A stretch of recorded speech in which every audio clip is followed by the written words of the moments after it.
All right, guys, we are starting on our second section here of online learning. We're going to work today on some word problems. So you will need a calculator for some of these, or actually for all of them. And I have some notes, some guided notes here. We're only going to do 2 examples, but you can pull those up as you're watching these videos. I'm going to keep them over here on the side screen, but we're going to work on what we'll call today 8.6. Trig word problems. Okay.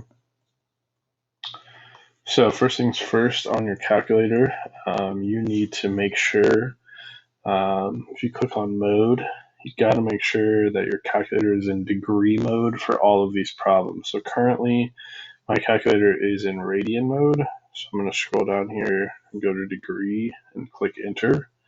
And then I'll go second quit, okay, to get back to my main screen. So let's try this as our first problem here. It says, a trail leads from the Rocky Mountain Hotel to a scenic overlook.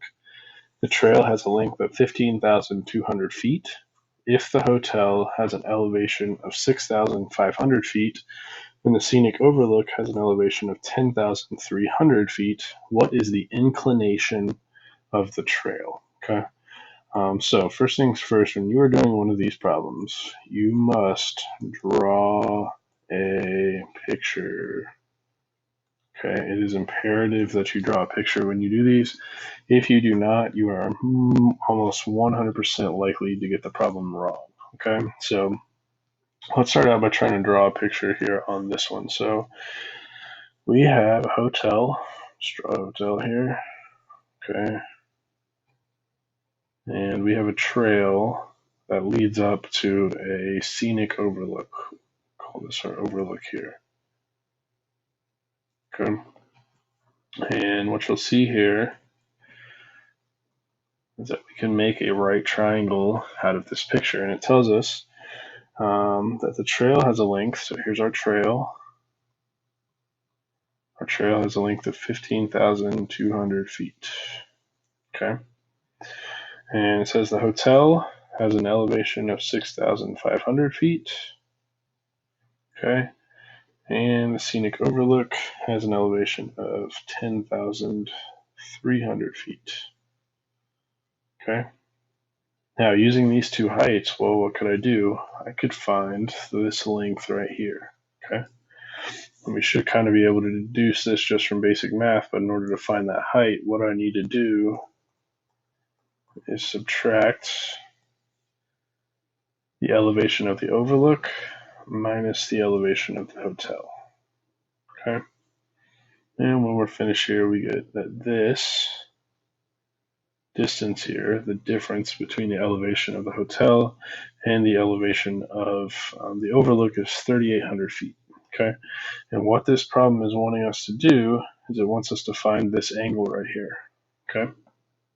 So we've drawn a picture, kind of have an idea of what's going on. What we now need to do is we need to set up a statement that involves this angle and the sides of this triangle that we know. Okay. Well, right now, in relation to this angle, we know the opposite side. Okay. Opposite side, and we know the hypotenuse. Okay. And what statement could we set up with this? Well, we could set up a sine statement. Okay. So what we know right now is that sine of theta is equal to the opposite side, which is 3,800, divided by the hypotenuse, which is 15,200. Okay.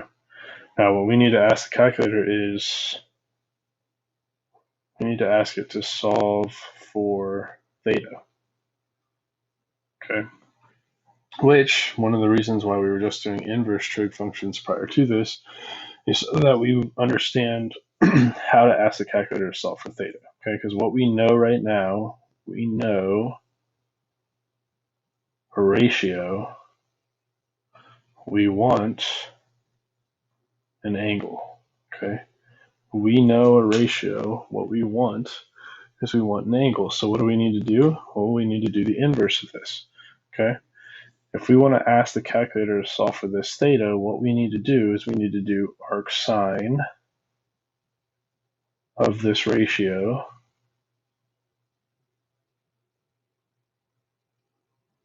equals this angle, okay?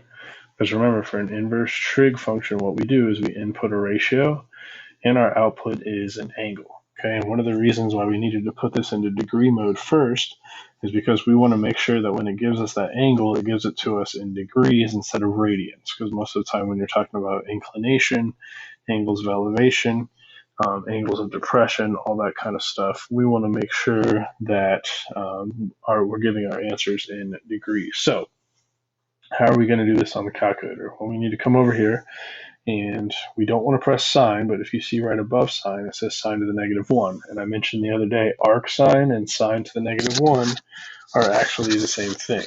So what we want to do here is we want to press second and sine, and it'll bring up sine to the -1, and we want to plug in that ratio, okay? So essentially what we're asking the calculator to do right here is we're telling it to find the angle that has this sine ratio, okay? Plug it in. When I'm done here, I get my final answer. Theta equals 14, we'll round to 2 decimals here, 0.48, and we got to make sure we put the correct unit on this. This is in degrees, so we'll write a degree, okay? So the angle of elevation of this trail is 14.48 degrees, so that would be our answer for this first problem. So if we're kind of reviewing what we did, we read the problem, we drew a picture. That is the most important thing, is that you get your picture correct. Then we set up a trig statement that represented what was going on in our picture, and then we use the calculator to solve for the rest, okay? Very little algebra involved here, but you do need to make sure that you set up this statement correct and know how to plug it into the calculator, okay? All right, let's move along here. Like I said, I only got 2 examples for this, so not too bad. Let's fill in a couple things here. Next blank, it says angle of blank. It's the acute angle measured from the horizontal to a line of sight when a person is looking up. That blank can be filled in as an angle of elevation. Okay, I can't write here on this tablet right now, sorry. Angle of elevation. So what this means is if a person was looking straight ahead and then they started to look up, this angle right here is the angle of elevation, okay? The next one is called an angle of depression. And what this means is it's the acute angle, and when I say acute, what that means is less than 90 degrees. The acute angle measured from the horizontal to a line of sight when a person is looking down, okay?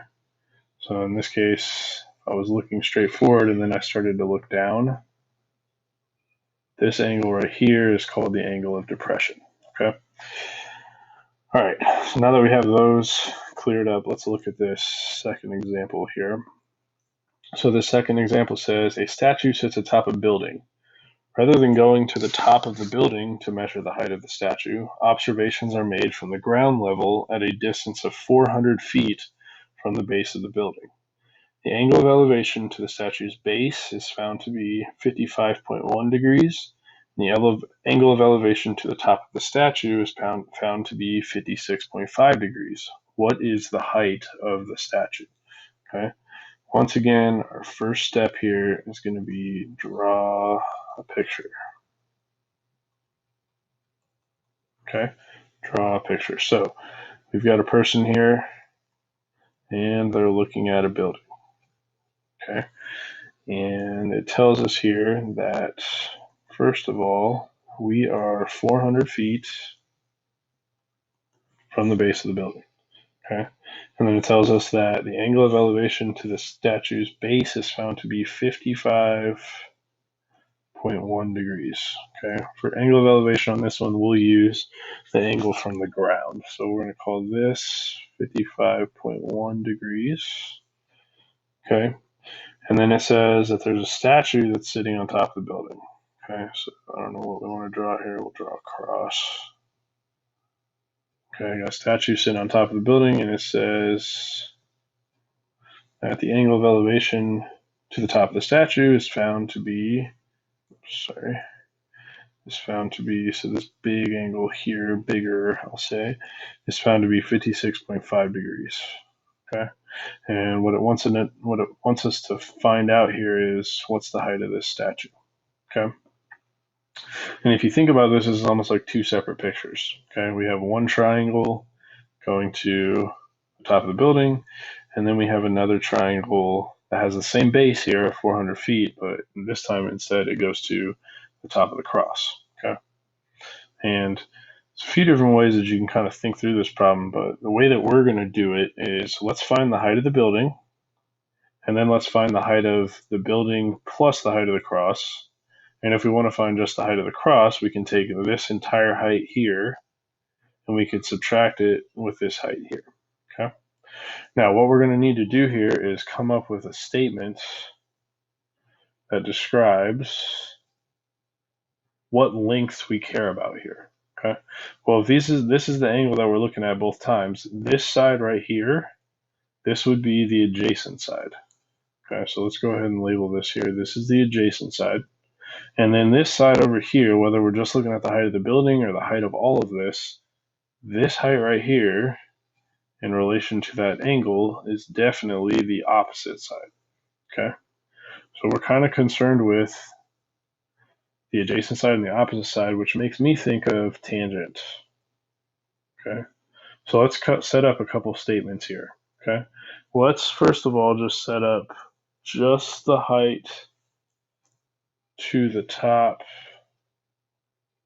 of the building. Okay, just the height to the top of the building. Well, here's what that would look like. Here's my angle. We're going to the top of the building. The tangent of 55.1 degrees is equal to the opposite side, which we do not know. Okay, so we'll just call this question mark over the adjacent side, which is 400 feet. Okay, well, how are we going to solve for the question mark here? I'm just going to multiply both sides by 400 feet. Okay, so we'll multiply everything here by 400 feet. So now on this side, we'll pull up our calculator here. We're going to do, this time I don't need to use inverse tangent because I already have the angle. And my calculator's in degree mode, so I'll go tangent of 55.1 times 400.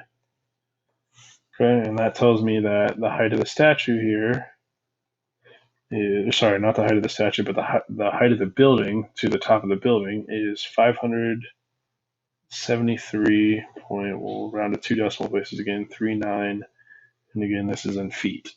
Okay, so that's this height right here. Okay, now the next height that we want to find is to the top of the statue. Okay, and we can do a lot of our work the exact same way here. This time, instead of using the 55.1 degree angle, we want to use the tangent of the 56.5 degree angle. Okay, because we're looking at the bigger angle this time, because this time we're going up to the top of the statue. So once again, we're still using tangents. We've got the opposite side, which we do not know. Okay, can't call it question mark again because we need to use a new variable here. Let's call it a smiley face. Okay, smiley face divided by the adjacent side, which is still 400 feet. Okay, so once again, we're going to want to multiply both sides here by 400. Okay, come over here and do that on the calculator. So we've got tangent 56.5 times 400. Okay, and that gives me that smiley face is equal to 604.33, and we're working in feet here on this problem. Okay, now we're almost done with the problem. We haven't quite finished it yet, but the last part here is to actually find the height of the statue. Okay, actually find the height of the statue. So if we know two things here, we know the height from the ground to the top of the statue, okay, which we just found to be 604.33, and we know the height from the ground to the top of the building, which is 573.39. To find the height of just the statue, we would want to do smiley face minus, that's the height to the top of the statue, minus the question mark, which is just the height of the building. So if I come over here to the calculator and type that in, we've got 604 0.33 minus 573.39. And when I'm done, I get that the statue has a height of 30.94 feet. Okay. And other than that, guys, there's not too much going on any of these word problems here. The biggest thing is that you just have to make sure that you draw your picture correctly. Okay, if you can draw your picture correctly, the algebra itself is not too bad because the calculator is going to do a lot of the work for us. We just need to make sure we understand how to set things up and how to evaluate them. Okay, the homework that you have for this, it's got about 6 or 7 questions for you to practice. You can ignore the very last problem. I did a little bit more last year when we weren't doing online learning. I'm sorry, the homework that I give you, you can do all of them, but on the answer key, it's going to have an extra problem, so you can ignore that one. But you can do everything that's on the assignment that I give you here. Even the notes, the completed notes that I send out are going to have a back page, which you can ignore that back page as well. We're only kind of focusing on some of the simpler problems here. So give those things a shot. Email me if you have any questions, and I will talk to you guys again later. All right. Bye, guys.